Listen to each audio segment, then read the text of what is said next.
Opo. Everyday, kami pong nangangampanya para sa kanya.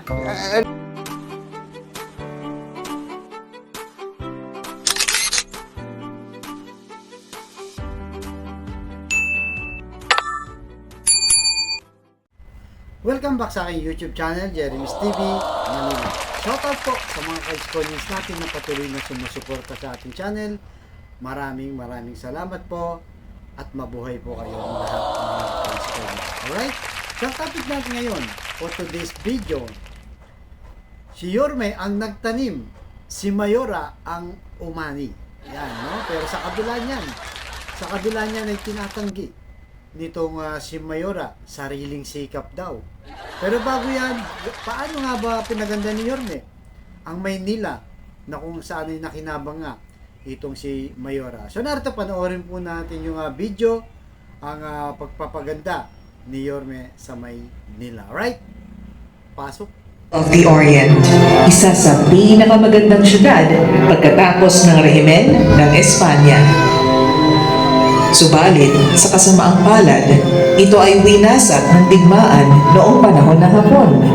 At simula noon, tila nahirapan na ang syudad na bumangon.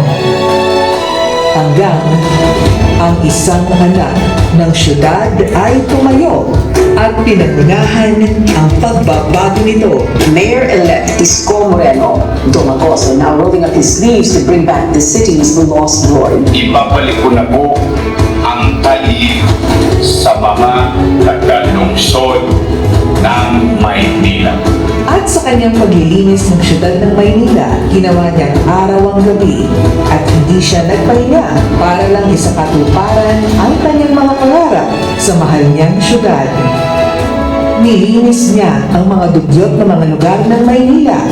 Unang-una, ang Divisoria, Lagos Nilad Underpass, at ang Hidden Garden sa tapat ng post office. Ang mga liwasan ay kanyang pinaganda.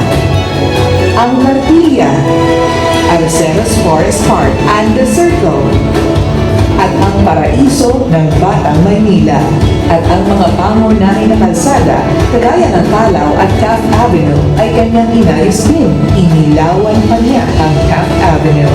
Kasama ang pagpapalaganap ng peace and order, kaya bumaba ang crime rate ng syudad. At sa tugatog ng kanyang kasipagan, isang trahedya ang tumupo sa Baseco. Maraming mamamayan ang nasunugan ng mga tahanan. Isang sakuna na tumurok sa mga puso ng mga taga-Baseco. At sa paghupa ng apoy, ang mga mamamayan na nasunugan ng mga tahanan ay ginawan niya ng mga matitirahan. Pagkatapos ng 3 buwan, ang mga nasunugan ay meron na muling tahanan. Nag-alab ng husto ang kasipagan ng Batang Maynila, kaya marami pa siyang ipinatayo ng mga tahanan sa loob ng napakaiksing panahon. Ito ang Condominium 1 at Condominium 2. Binondominium 1, San Sebastian Residences, Pedro Hill, at San Lazaro Residences na hinango sa mga disenyo sa Singapore. Nagpatayo pa siya ng maraming eskwelahan sa Maynila. Ito ang Rosario Almario Elementary School, Manila Science High School, Dr. Alejandro Albert Elementary School, at Ramon Magsaysay High School, all 10-story, fully air-conditioned public schools. Sinundan niya to ng mga pagamutan, kagaya ng Baseco Hospital, Ospital ng Maynila, na may mga makabagong kagamitan tulad ng CT scan, MRI machines, robotics, at dialysis center para sa mga pasyente na walang pambayad ng ospital. Tinupad din ni Yorme ang pangako niya sa ating mga lolo't lola sa pagbibigay ng benepisyo sa kanila, tulad ng monthly allowance, birthday cake, black rice, and sure milk and vitamins. Meron pa silang regalo tuwing Kapaskuhan. Yung mga seniors na gusto pang magtrabaho, may programa din si Yorme para sa kanila. Hindi lang senior citizens ang binigyan ni Yorme ng benepisyo.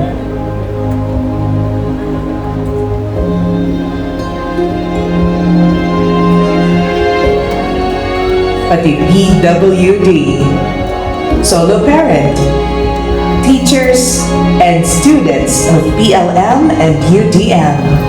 Nagbigay pa si Yorme ng 11,000 laptops sa mga teachers, 110,000 tablets naman sa mga estudyante para sa kanilang online learning with internet. At sino ang hindi makakalimot sa madilim na yugto ng ating bansa? Ang pandaigdigan na pandemya.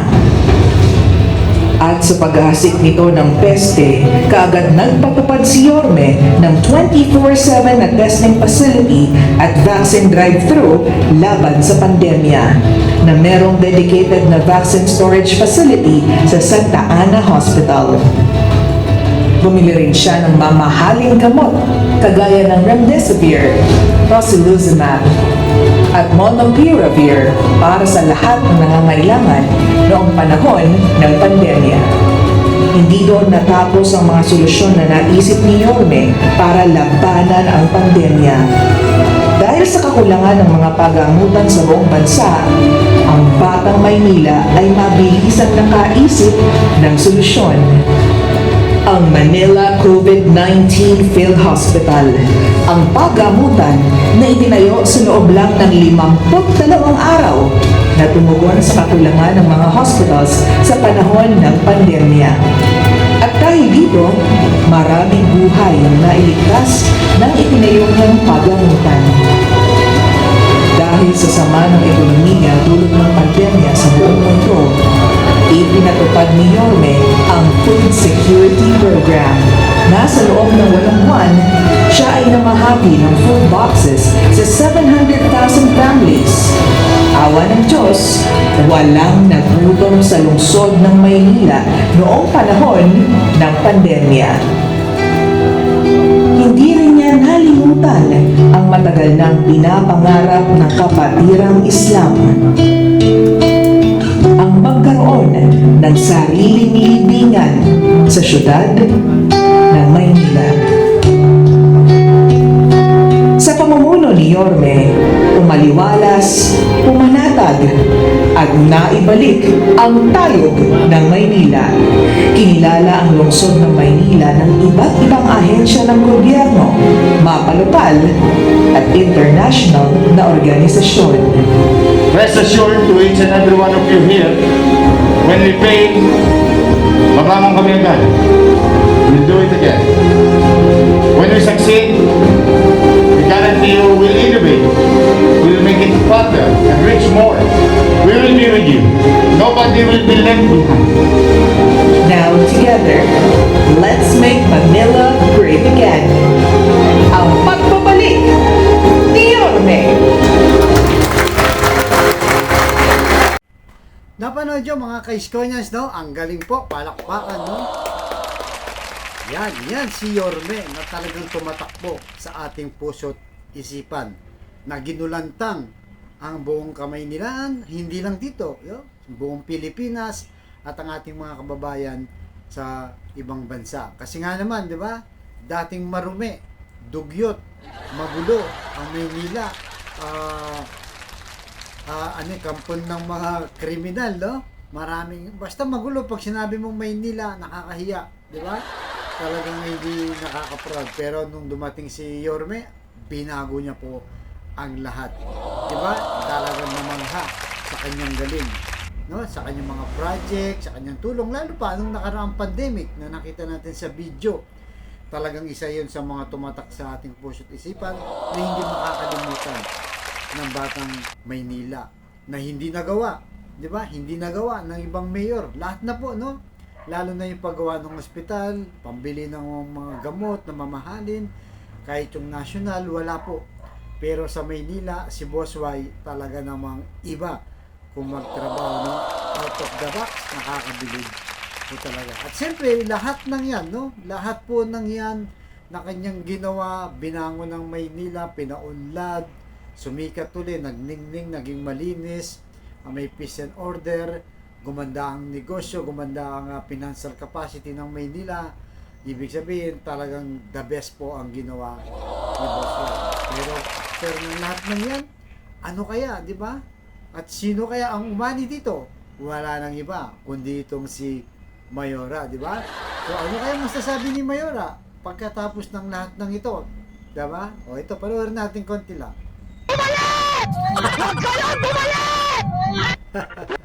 O ano, mga kaibigan, ayaw nang bumalik, no? Ayaw nang bumalik si Yorme. Actually, hindi lang siya, buong Asenso Manileño po ayaw pabalikin si Yorme. Galing ng ginawa, ang ganda po, di ba? The best, pero ayaw nilang pabalikin. So pagkatapos niyang itanim yan, no, itong si Boss Y, pagandahin yung Maynila, ano naman ang masasabi sa panahon ngayon, sa panahon ngayon ni Mayora. So narito po, no, panoorin natin kanyang interview kay Ka Tonying sa tinanim ni Yorme at sino bang umani, di ba? Narito po si Mayora at si Bryce Yul. Pasok. Yung takbo ko po as mayor. Unang-una po, wala naman siya dito eh. Para tulungan ako. In fact, it's the other way around. Kami pong nangangampanya para sa kanya dito sa Maynila. Opo. Every day, kami pong nangangampanya para sa kanya.